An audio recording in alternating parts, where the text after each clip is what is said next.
Hello everybody, welcome back to another video. It seems like every time I upload a video I end up going ghost because not only does a lot of bad stuff happen in my life, but I feel like my videos are always subject to being outdated so soon. I'm not going to lie, it's pretty hard to keep a consistent uploading schedule, especially when you're in and out of people's houses, but I am proud to say that I'm finally settled away from my parents, and in today's video I'm going to talk all about it, including how everything led to it, including the very last time I got beat up by any of my parents, arrested, and being homeless again. It was a hell of a trip. Before we get into this video, please make sure to give this a like, subscribe if you're new to my content, and don't forget to click on the notification bell. Share this video to anybody that's ever had experience with violence with their families or has gotten kicked out of their house by them, and let's play The End of Domestic Violence and Homelessness.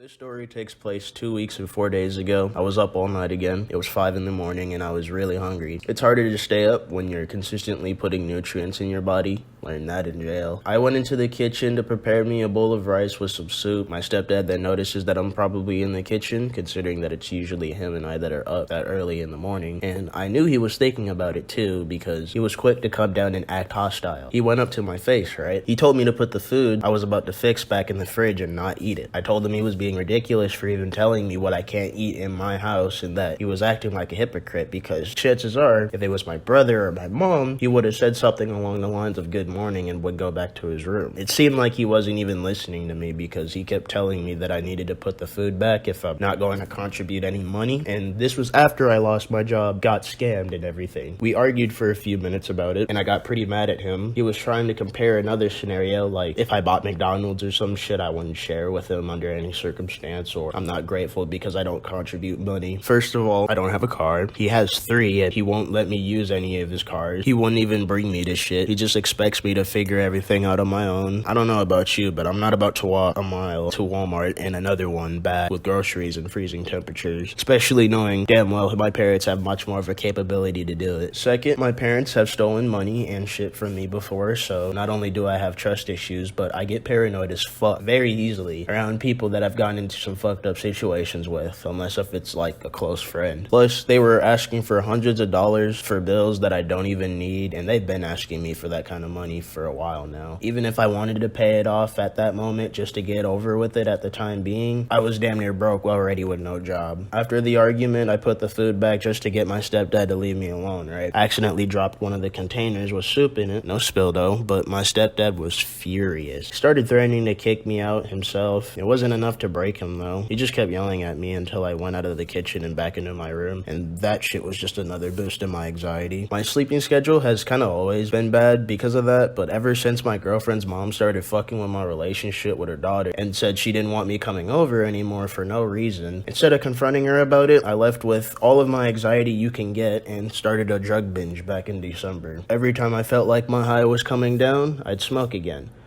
Obviously weed. Every time I went on lunch break at work, I'd smoke again. Every time I hung out with friends, I'd smoke again. I even got into dab carts and cough syrup prescriptions mixed with soda, or lean is what most people call it. Man, I was done bad. Especially when I lost my job and got scammed out of my savings trying to get a car. Shit, I almost became suicidal again. I had to quit drinking lean and get arrested just to put that shit to an end. About a couple hours passed and I finally made myself some breakfast. I also got on the phone with my girlfriend and I was talking to her about the flaws of my stepdad, like how he leaves in the middle of the night when my mom works to get drunk, go to clubs, how he makes threats against me and my little brother, and some more shit. That conversation alone was enough to break him. He must have overheard my conversation when I yelled out certain parts of the phone call, because as soon as I said that he uses my mom for money and a place to stay, he kicked open my door, said what a couple of times as he was speed walking towards me, and whacked me directly on the right side of my face. My phone dropped out of my hands and my second pair of glasses that week, bro. After that, he continued to hit me in the face and upper body. He even picked me up like a slice of bread and threw me down on the ground, head hitting the end of the bed frame first. I managed to get up on the bed, but I couldn't do much more considering he kept pounding on me, grabbing my shirt, and I was just in so much pain and nausea. I was then able to turn around from the stomach down on the bed so I could try and use my legs to push him off of me as self-defense and get enough leeway to run away from him and call the cops. But the plan to get him off of me didn't really work because he had a strong ass grip on my legs while he was hitting me. The only thing I really could do was hold my arms to my face so he wouldn't get any more direct face punches on me. Eventually, my brother quickly stepped into the room and pulled him off of me by grabbing him. After that, my stepdad was calling me names and said he was going to call the cops to tell them that I'm out of control and that I'm the one who needs to calm down. Pretty much my parents' way of using reverse psychology to their own advantage. He even went back to my room to try and get into my face again, but my brother pulled him back again and I was able to shut the door on him. I was able to call the cops right after he started his call. I told the dispatcher that there's another person calling from the same address and that whatever he was probably telling him wasn't true and that I wanted a police officer to stop by so my stepdad wouldn't hit me again. The cops arrived, they talked to my stepdad and got his side of the story first, and then they went into my room to do the same. Then my mom came home from work, and when the cops started asking her questions, she does what she always do with them. Take my stepdad's side, rat me out on as much dirt as possible, and brought up that time I got arrested back in 2019 when my mom ripped her own hair out and told the police that I was trying to kill her. Shortly after that, both of the police officers that came over went into my room and asked me where my shoes were at. So I was confused. I asked why he wanted to know where my shoes were, and he told me that he was going to arrest me for domestic assault and disorderly conduct because he thinks I keep lying to them in hopes of getting my parents arrested. Man, I was just straight up confused. All my stepdad had was a couple of scratches on his arm, and I ended up in jail and homeless for 2 misdemeanors. I had a bloody lip from the inside and a couple cuts on my face, and my stepdad didn't even get a warning. It was so frustrating. I was brought to the county jail where they took hours to book me into my jail cell. I was going to call my girlfriend right when I got there, but I had to wait an extra 5 hours because the area code in my girlfriend's telephone number is out of state, and the telephone at the booking center charges you to make out of state calls. I waited until I got into a unit where their calls were free out of state. It was Saturday morning, right? I had already been in jail for like 5-6 hours. I called my girlfriend to tell her that I was in jail and that I couldn't go to court until Tuesday because Sunday was Valentine's Day, Monday was President's Day, and the courthouse don't open on weekends or holidays. I did some math when I got out too, and I realized that I spent 80 full hours in jail, just about 3 days and a third. When I got locked up, it was a horrible experience. I met some grimy motherfuckers in there that I had to pretend to be cool with, otherwise something bad was going to happen. My sleeping schedule was still fucked, so every night I'd wake up in the beginning of overnight lockdown, and that was boring. I also had to sleep by a window too when it was negative 20 degrees outside, so that wasn't any more comfortable than a slim mattress on a metal frame. I also played volleyball with the guy I used to pick up weed from during recreation time. He's facing 20 to 40 years with a plea deal, so it's no surprise I had the chills. Once early Tuesday morning hit, a correctional officer came to wake me up and take me and a bunch of other inmates into a holding cell where we would all wait to provide information to someone, I forgot his role, to another bail hearing we would all attend to and determine whether if we would get released that day or not. I was woken up at like 6 in the morning. I was given papers to be released around 11 in the morning. After 5 hours of sitting in a holding cell with like 15 other people, given I'd go back to court in the future, I wouldn't even be surprised if I got COVID already. I had already gotten sick as fuck at my girlfriend's house not even a couple weeks after I got released. They did send me back to my cell after the hearing, but after that, they sent me back to the booking cell, booked me out of there, and I was a free man. The first thing I did when I got out was that I walked a block down the street to my bank to get another credit card. Fraudulent activity was detected and prevented on my card. I did call them about it to get a new card since that other card was compromised and had to get a new one. I did call them about it to get a new card. I wouldn't even have a way to even get to the bank until I got out of jail since, you know, every time I get something, there's always got to be something else to work against me. By that I mean there are more than plenty of times I didn't have a card and times I needed a ride. After I got the card, I went to the one buddy's crib that was in the area to use his phone because mine was dead and my charger was left at home. I went to call my dad and he was pretty pissed about the whole situation going on just for the simple fact that it's just another situation he doesn't feel like dealing with, I guess. I asked him if I could stay at his place or at least sleep in the truck he gave me last summer, and he wasn't really cool with any of that. He also told me to ask ask my stepmother, but I ended up just not doing it because I knew there would be some problems down that road had I really committed myself to taking it. So I'm walking downtown in my city. I had no idea what to do in terms of entertainment, but I did want to get my stuff from my house. Before I got released, I was told I can contact the police department to have an officer escort me to the house to grab my shit. The problem was that my phone was dead and my charger was at the house. I didn't want to ask anyone to use their phone because I would have had to do more than just dial a telephone number.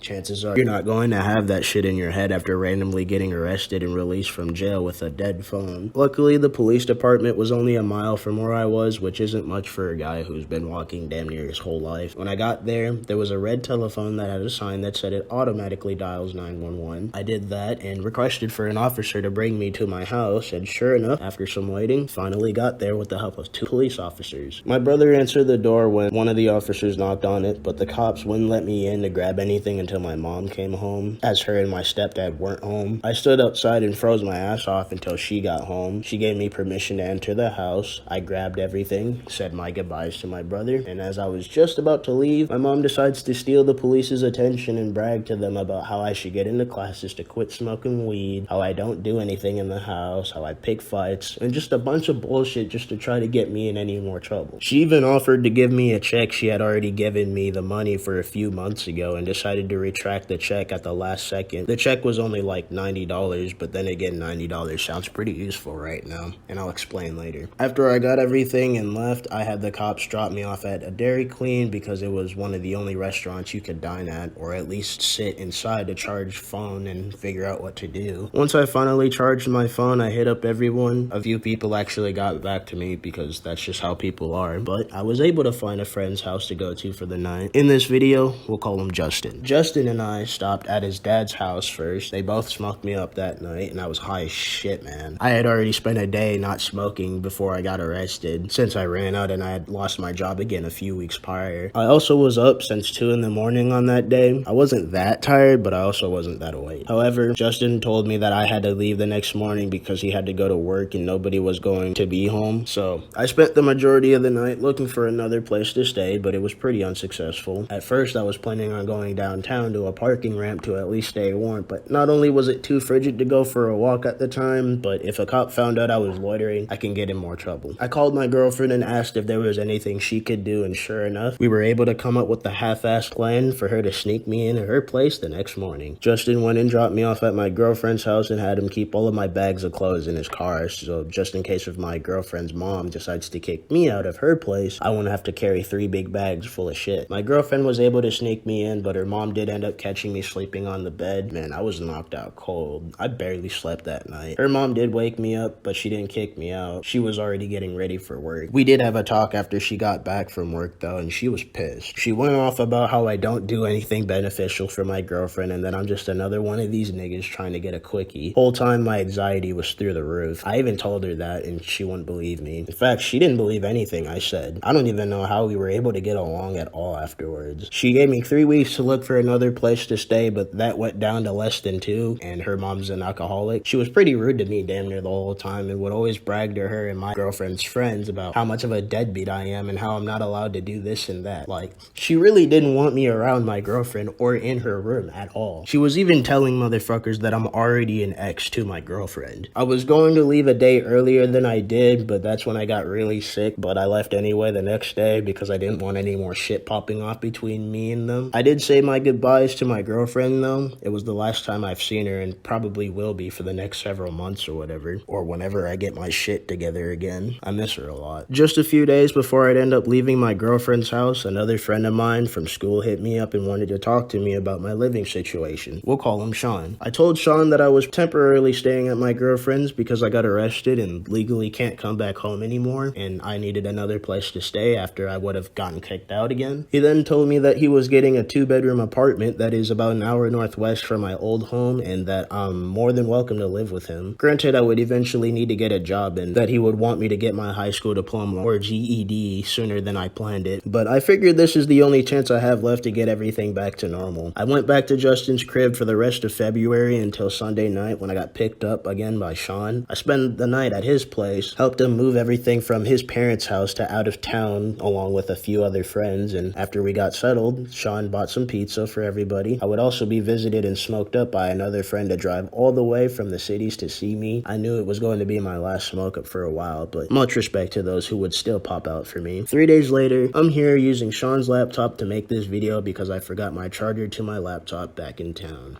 The end. The morals to this story is, if you're a parent, support your kids, my nigga. Like, there's way too many parents who take their children for granted, man. It was so sad to see how many people that were in jail because of a fight between their families. For real, take care and support your fucking kids. Don't beat on them and start issues over shit, not food or anything. Unless if they really need discipline, but at that point, I'd at least try to talk to them on their level. Stay out of illegal shit or you might end up in jail. Don't pick fights. Don't do drugs. Stay in school. Get good grades. Wear a mask. And keep watching my YouTube videos. Man, I'm not going to lie. When I got the offer to live here, I was shocked. I thought it was pretty interesting how a classmate can turn into a buddy and then turn into a roommate, but I'm not complaining at all. He's helping me get back on my feet. He damn near saved my life. It doesn't help that I can't talk to my girl because of her mom again, but hopefully everything will work out in the end. I did not deserve any of this shit. I also have a bunch of interviews to attend today, so hopefully I can start my grind as soon as tomorrow or something like that. It would be nice to have some money though. Matter of fact, it'd be nice to have that $90 check that my mom almost gave me. There's not much here for anything. I've been eating noodles for the past few days. But that's going to conclude this video. Thank y'all for watching. I really appreciate your time. Other than applying for jobs, this is really all I have left to do besides playing computer games or watching YouTube videos. Once again, if you like this video, please give it a like. Subscribe if you're new to my content, and don't forget to click on the notification bell to be notified whenever I upload. Share this video to anybody that's ever experienced domestic violence or homelessness, and I'll see y'all in the next video. Peace out. Sauce.